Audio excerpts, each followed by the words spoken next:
हर बार आप सुनते हैं कहानियां वही जो आपको जीना सिखा दें और कहानी किसी व्यक्ति की होती है। मगर आज आप कहानी सुनने जा रहे हैं एक गांव की कहानी। ये कहानी है एक ऐसे गांव की जब लोग इसे एक समय पर सबसे पिछड़ा यानी सबसे बैकवर्ड कहते थे। ये कहानी है उस गांव की जहां आज आपको यहाँ की सुंदरता अपनी तरफ खींचती है और यहाँ आने के लिए आपको बेताब करती है। यहाँ 12 घर है, लगभग 100 से ऊपर की आबादी है। यहाँ आज से 5 साल पहले जब रोड बनाया गया तो जेसीबी मशीन के लिए डीजल गांव के सभी लोगों द्वारा अपनी पीठ पर ढोकर लाया गया था। पहले रोड बना नहीं, असली रोड लगभग 2 महीने बाद बना।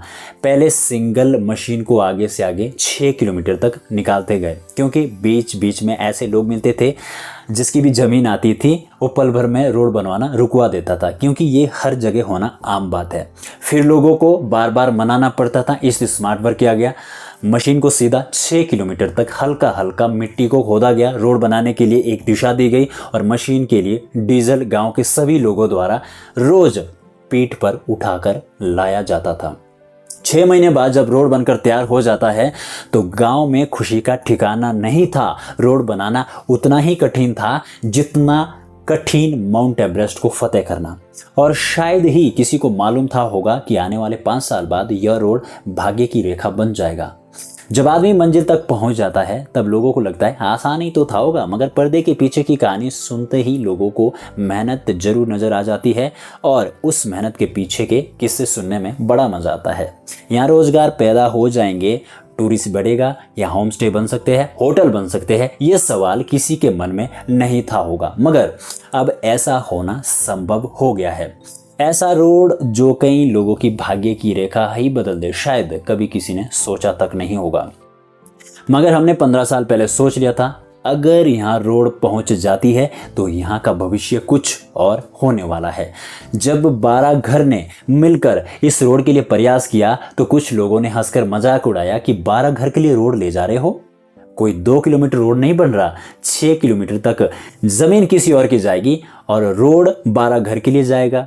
ना कोई फायदा ना कोई विकास। आखिर उस चोटी पर रोड ले जाने से लोग क्यों बेवकूफ बन रहे हैं? तरह तरह के सवाल थे लोगों के मन में। जिनकी जमीन जा रही थी उनको पीठ पीछे रोड रोकने के लिए कई प्रयास किए गए। ये कहानी किसी और गांव की नहीं बल्कि मेरे गांव की कहानी है। मैं उस गांव से हूं जहां लोग एक वक्त आने के लिए राजी नहीं थे।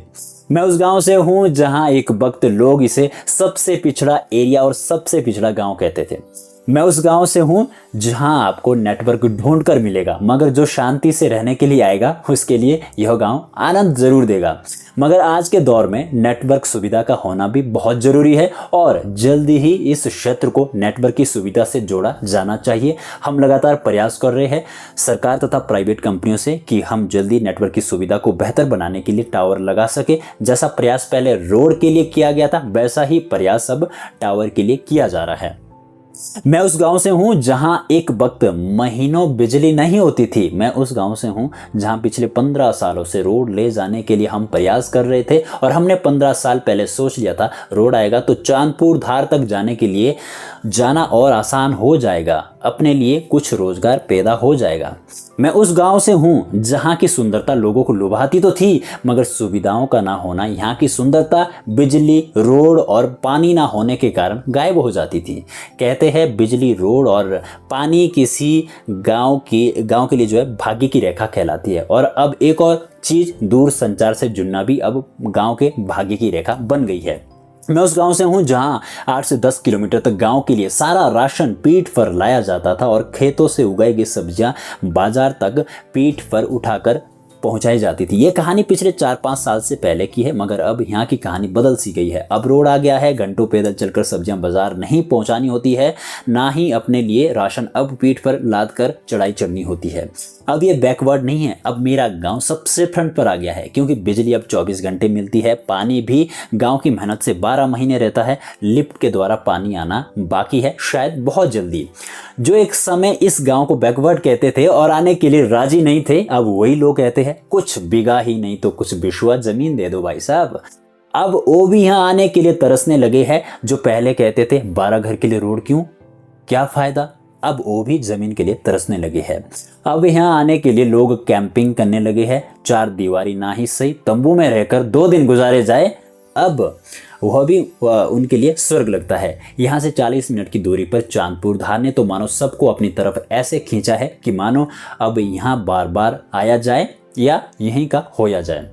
शुरुआत के 2 किलोमीटर पहले वारंगधार ये जगह भी लोगों को अपनी तरफ खूब खींचती है और खूब लुभाती है। बस यहीं से शुरू होता है आवत और चांदपुर धार का सफर।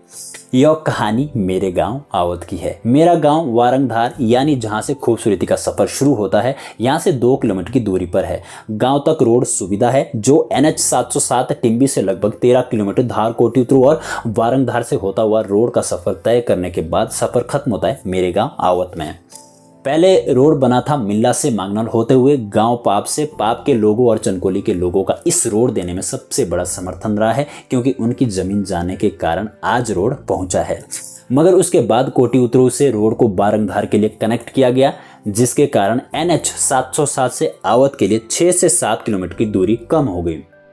आवत पहुंचने पर फिर 40 से 45 मिनट पैदल दूरी तय करने के बाद आता है चांदपुर धार। अब यहाँ आने के लिए लोग तरसते हैं। अब यहाँ कुछ ही समय बाद रोड चांदपुर धार के लिए पहुंच जाए, ऐसी हम उम्मीद करते हैं, लेकिन एक सिस्टम से जिसमें पर्यावरण को नुकसान ना हो, अशांति ना फैले, नियम और रूल बने ताकि और जगह की तरह धार्मिक स्थानों को खराब ना किया जाए।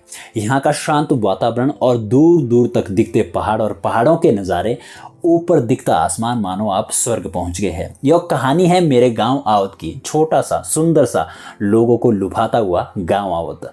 मैं उस गांव से हूं जहां लोग सब प्रेम से रहते हैं। लोगों की एकता और ईमानदारी इसे और भी खूबसूरत बनाती है। आप आइए जरूर और आनंद लीजिए इस खूबसूरत जगह का।